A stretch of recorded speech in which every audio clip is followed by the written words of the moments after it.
Elizabeth Ryan, coming to you from the EHS Management Forum in Tucson. I'm standing here with Peggy Ward from Kimberly-Clark.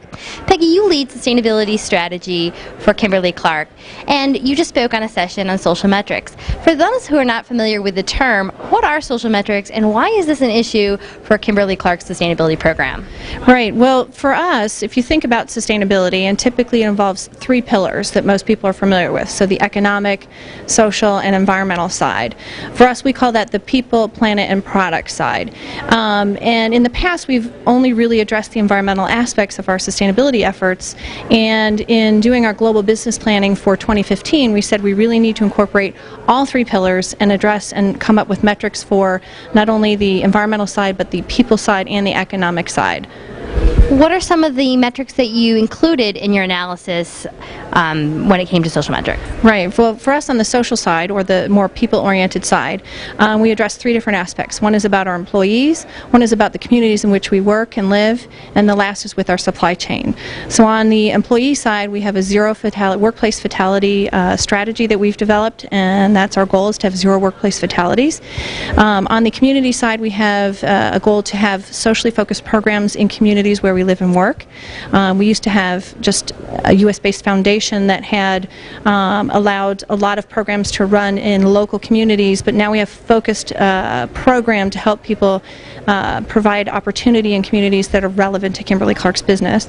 And then on the supply chain side, we developed a social compliance program, which asks that 100% compliance to this standard that we've developed starting with our contract manufacturing base. And one of the things you mentioned in this session is that, 5 years ago, those who were taking aggressive strides in the environmental arena were setting themselves apart as leaders. Today, it sounds like the social metrics are those things that are setting companies apart. Can you explain a little bit more about why that might be? Sure. I think what we've seen is that, again, with the three pillars of sustainability, a lot of emphasis on the environmental side. I think if you ask general consumers today what sustainability means, you would hear a more environmentally focused definition. However, what we've seen in the last year or so is a pendulum shift, if you will, from emphasis solely on the environmental side to more emphasis on the social side. And where people were leaders before in the environmental side, they find themselves not so much in the leadership side on the social piece. So leadership, or setting the bar of excellence, is happening more on the social side. So how are you addressing your supply chain? How are you addressing workers' rights? How are you addressing your own employee base? And setting those standards is becoming really important. Any advice for someone who's just getting started?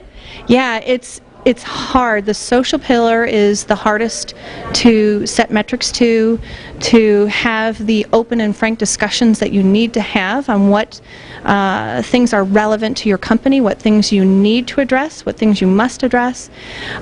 So it's very hard, but you should have the conversations, find out where your impact is, what is important to your company, but where your impact is, and begin by addressing them.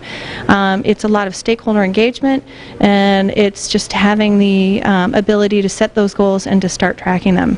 Great. Well, thanks very much for taking the time. Appreciate it. Sure. Thank you.